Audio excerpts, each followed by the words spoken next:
বাজারে তো এখন প্রচুর আনারস পাওয়া যাচ্ছে, তাই আজ আমি ঠিক করলাম যে একটু হাটকে মশলা দিয়ে আনারসের চাটনি করব।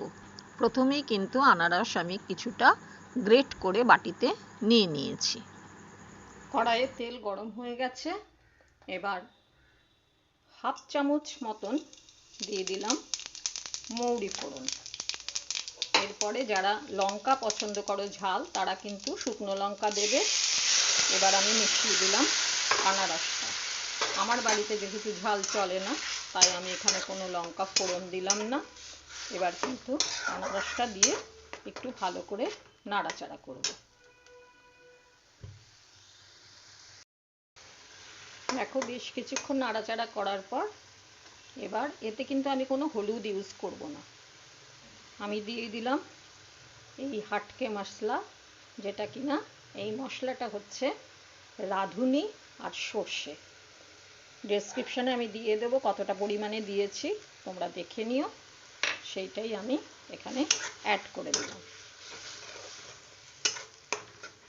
মশলা দিয়ে কিন্তু আমি খুব একটা নাড়াচাড়া করব না। এরপর দিয়ে দিলাম একটু নুন।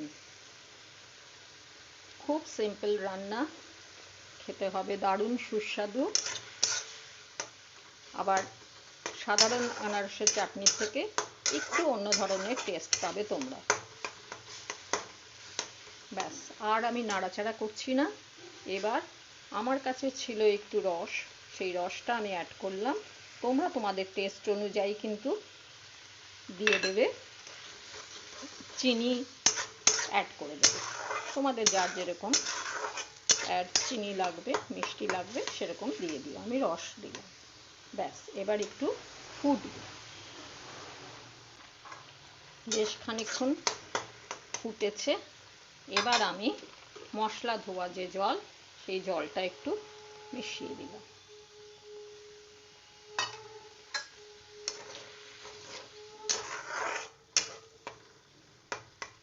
ব্যাস, এবার হতে থাকুক। দেখো, ভালো মতন ফুটে গেছে। এবার আমি এটাকে টোটালি অফ করে দিলাম, কেননা স্ট্যান্ডিং টাইমে কিছুটা রাখবো, আরও একটু কিন্তু এটা শুকিয়ে যাবে। এবার আমি এই ধরো টেবিল চামচের 1 চামচ কি 1.5 চামচ মতন আমি এখানে হবে লেবুর রসটা মিশিয়ে দিলাম, কেননা আনারস খুব ভালো মিষ্টি ছিল।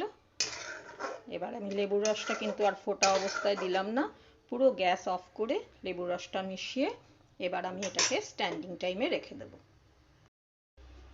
এবার স্ট্যান্ডিং টাইমে খানিকক্ষণ থাকবে।